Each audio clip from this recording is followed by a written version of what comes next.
मैं शारदा थानवी आज अपने YouTube चैनल पर आप लोगों के लिए पुनः एक बार लेकर के आई हूँ क्वेश्चन बैंक के अंतर्गत ही कक्षा 12 में हिंदी अनिवार्य के जो सीरीज चल रही है उसी में आगे का वीडियो।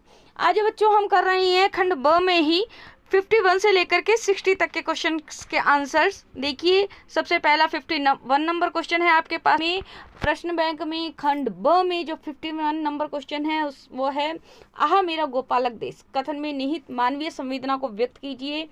इसी तरीके से 52, 53, 54, 55 मैं सारे क्वेश्चंस नहीं पढ़ूंगी, 60 तक के क्वेश्चंस हैं। आपको मेरे इस वीडियो में 10 क्वेश्चंस के आंसर मिलेंगे। अगर आपको वीडियो पसंद आए तो प्लीज़ लाइक, कमेंट और शेयर करना ना भूलें। ज़्यादा से ज़्यादा शेयर कीजिए अपने दोस्तों के साथ में ताकि वे भी इसका लाभ उठा सकें, और चैनल को सब्सक्राइब करना बिल्कुल भी ना भूलिए। देखिए आज मैं आपको बता रही हूँ 51 नंबर क्वेश्चन, आहा मेरा गोपालक देश कथन में निहित मानवीय संवेदना को व्यक्त कीजिए। तो इसका आंसर बोल रही हूँ बच्चों, ध्यान से सुनिएगा। गौरा महादेवी वर्मा को अत्यंत प्रिय थी। गौरा गाय थी। गौरा महादेवी वर्मा का जो एक रेखा चित्र है गाय के ऊपर लिखा हुआ, बहुत शानदार रेखा चित्र लिखे हैं महादेवी वर्मा ने। जो भी उनके साथ में रहे, चाहे वो जानवर हो, चाहे वो उनके नौकर हो, चाहे वो कोई ऐसा व्यक्ति जिन्होंने उनको बहुत प्रभावित किया है, बहुत शानदार रेखा चित्र लिखे हैं। तो गौरा भी एक रेखा चित्र है जो उनकी एक पालतू गाय थी उसके ऊपर लिखा हुआ मानवीय संवेदना से ओतप्रोत ये जो रेखा चित्र है। इसके अंदर देखिए इसका आंसर मैं बोल रही हूँ, गौरा महादेवी वर्मा को अत्यंत प्रिय थी। जब गौरा का मृत शरीर गंगा में समर्पित करने के लिए ले जाया गया तो उस समय लेखिका का हृदय करुणा और वेदना से अत्यधिक व्यथित हो रहा था, परंतु गौरा का बछड़ा उस करुणाजनक दृश्य को भी एक खेल समझकर उछलता कूदता रहा। उस समय लेखिका ने अपनी पीड़ा को व्यक्त करते हुए ऐसा कहा कि गाय को हमारे देश में माता के समान पूज्य माना जाता है और भारतवासी स्वयं को गोपालक कहते हैं। यह गाय के साथ छल है, पाखंड मात्र है, क्योंकि कुछ स्वार्थी लोग ऐसे उपयोगी पशु से भी ईर्ष्या रख करके स्वार्थ पूर्ति की दृष्टि से उसके साथ ऐसा क्रूर आचरण करते हैं जो निंदनीय है। यह कहाँ का और कैसा गोपालक देश है। ये उन्होंने देशवासियों के ऊपर व्यंग्य किया है, तीखा व्यंग्य किया है कि वास्तव में तुम कहाँ से अपने आप को गोपालक कहते हो, जो तुम केवल अपनी एक ईर्ष्या रख करके अपनी स्वार्थ की पूर्ति के लिए एक बेजुबान जानवर को भी मारने से कतराते नहीं हो। देखिए हमारे पास में 52 नंबर जो क्वेश्चन है, रामदेव सिद्ध योगी भी थे और वैद्यकीय चिकित्सक भी। इस कथन की सार्थकता प्रमाणित कीजिए। इसका उत्तर देखिए बोल रही हूँ मैं, रामदेव जी सिद्ध योगी थे और वैद्यक चिकित्सक में भी पारंगत थे, यानी कि वो जो वैद्य आयुर्वेदिक जो चिकित्सा करते थे उसमें भी पारंगत थे। उन्होंने समाज में अनेक विकलांग लोगों का उपचार कर उन्होंने उन्हें कष्टों से मुक्त किया। कुष्ठ रोग एवं हैजा में उनकी औषधियां रामबाण के समान थी। इस कारण वे लोगों को रोग मुक्त कर चमत्कार दिखा सके। उन्होंने लखी बंजारे को मिश्री को नमक बनाया था। लखी मंजारे की जो मिश्री थी उसको नमक बना दिया था। बहन सुगवा और सारथियों को जीवित करके अपने चमत्कार दिखाए थे। नेतल दे की पंगुता दूर की थी, यानी कि वो पंगु थी जो उनको अपाहिजता उसकी दूर कर दी थी, जिसके कारण वे लोकप्रिय हुए और समाज में प्रतिष्ठित भी हुए। तो ये रामदेव जी का बताया है कि वो वैद्य के गुणों में प्रवीण थे, इसको उदाहरण से बताना है। 53 नंबर क्वेश्चन है, गांधी जी ने सभ्य बनने के लिए क्या क्या प्रयास किए। तो इसका उत्तर बोल रही हूँ बच्चों, ध्यान से सुनिएगा। इंग्लैंड में रहकर गांधी जी को सभ्य बनने की ऐसी धुन सवार हुई कि उन्होंने अपनी आर्थिक सामर्थ्य से बाहर जाकर अनेक प्रयास किए। उन्होंने अपनी पोशाक में ही आमूलचूल परिवर्तन किए, यानी कि पूरी तरीके से, आमूलचूल मतलब पूरी तरीके से परिवर्तन कर लिया। उन्होंने सभ्यता के बाहरी गुण जानने के लिए नृत्य सीखना, वायलिन बजाना सीखा। लच्छेदार भाषण देने की कला सीखने के लिए अलग अलग अध्यापकों के यहाँ जाना भी प्रारंभ कर दिया। इसके साथ ही वे बालों में पट्टी डाल करके, यानी कि बालों में पट्टी कंघी से मांग निकाल करके सीधी मांग में निकालने लगे। इन प्रयोगों के माध्यम से उनकी सभ्य बनने की दिशा बराबर चली। अब आता है 54 नंबर क्वेश्चन। देखिए क्वेश्चन के अंदर जो आपके प्रश्न बैंक है उसके अंदर शब्द दे रखा है, गलत शब्द है।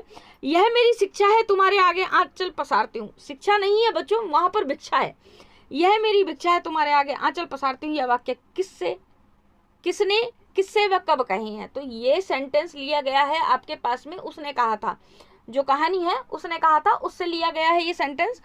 यह वाक्य सूबेदारनी ने लहना सिंह से कहे जब वह 25 वर्षों के बाद अपने कप्तान सूबेदार हजारा सिंह के घर ऑर्डर आने पर, युद्ध के लिए जब ऑर्डर आ गया था, पर गया वे वहां से युद्ध में जाने के लिए रवाना होने ही वाले थे कि उससे पूर्व यह वाक्य सूबेदारनी ने कहे थे।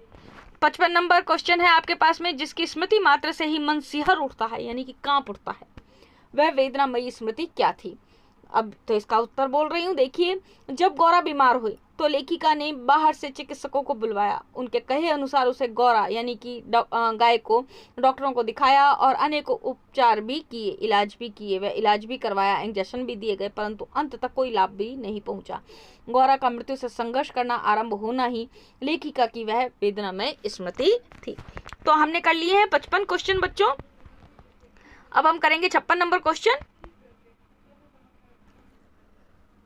56 नंबर क्वेश्चन में देखिए, क्वेश्चन है आपके पास में, जंभा जागरण आंदोलन के उद्देश्य को स्पष्ट कीजिए। तो इसका उत्तर है, बोल रही हूं, ध्यान से सुनिएगा। जंभा जागरण आंदोलन बाबा रामदेव द्वारा चलाया गया। इसका उद्देश्य था दलितों के साथ संपर्क बढ़ाकर उन्हें जागृत करना, समाज में व्याप्त भेदभाव को समाप्त करके समानता की स्थापना करना था, जिससे लोग अंधविश्वास, रूढ़िवादी विचारों को त्याग कर अच्छाई की ओर प्रवृत्त हो सके। 57 नंबर क्वेश्चन है, बलवान से भिड़ंत पाठांश में क्या संदेश दिया गया है? इसका उत्तर, बलवान से भिड़ंत पाठांश में बताया गया है कि मनुष्य और उसका काम ये दो भिन्न वस्तुएं हैं। भले बुरे के काम करने वाले के प्रति सदा दया व आदर रहना चाहिए। सत्य के मूल में अहिंसा ही है। जब तक अहिंसा हाथ में नहीं आती तब तक सत्य मिल ही नहीं सकता। इस पाठांश में गांधी जी का मानना था कि व्यवस्था या पद्धति के विरुद्ध झगड़ा शोभा देता है, यानी कि व्यवस्थाएं, जो व्यवस्था बिगड़ जाती है या पद्धति जो बिगड़ जाती है उसके विरुद्ध झगड़ा करना शोभा देता है वास्तव में, पर व्यवस्थापक के प्रति नहीं, जो व्यवस्था को करता है उसके प्रति नहीं, कि व्यवस्थापक मतलब जो कर रहा है उससे कोई कमी रह गई और आपने उसके ऊपर आलोचना करनी शुरू कर दी। ऐसा नहीं होना चाहिए, क्योंकि व्यवस्थापक में अनंत शक्तियां निहित हैं, क्योंकि वो जब व्यवस्था कर रहा है किसी चीज की तो उसके अंदर बहुत सी शक्तियां निहित हैं, उनका तिरस्कार करने से उन शक्तियों का निरादर होता है। 58 नंबर क्वेश्चन है, उसने कहा था कहानी का मूल प्रतिपाद्य क्या है? तो इसका उत्तर है, बोल रही हूँ, देखिए, उसने कहा था कहानी का मूल प्रतिपाद्य या उद्देश्य निश्चल प्रेम तथा त्याग और बलिदान को उजागर करना था। साथ ही कुकृत्य भावना की स्थिति सविरोध है।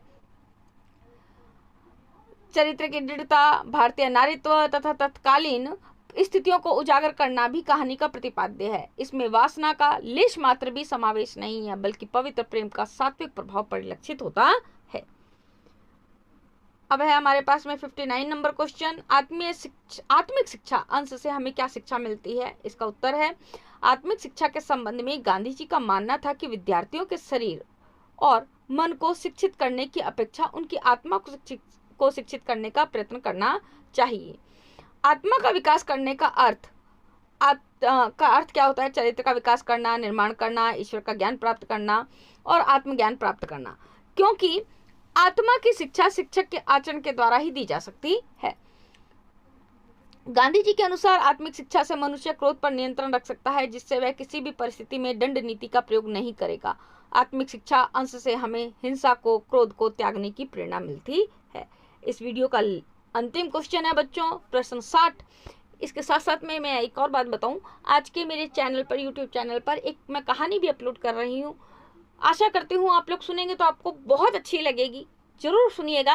कहानी का शीर्षक बता देती हूँ, उसूल। कहानी जरूर सुनिएगा।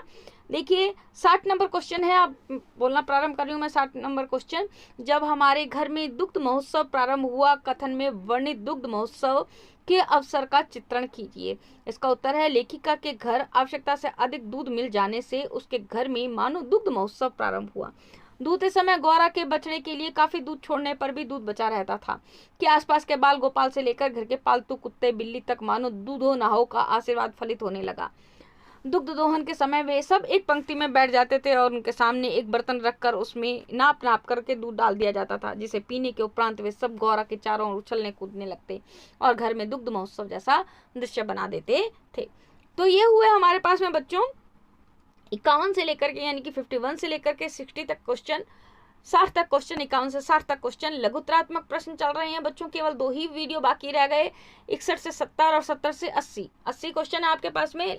जो खंड ब है उसके अंदर अनिवार्य हिंदी के अंतर्गत आज का जो हमारा भाग है वो है भाग 5। अगर आपको वीडियो पसंद आए तो प्लीज़ लाइक, कमेंट और शेयर करना ना भूलें। चैनल को भी सब्सक्राइब करना ना भूलें। आज के लिए धन्यवाद, नमस्कार।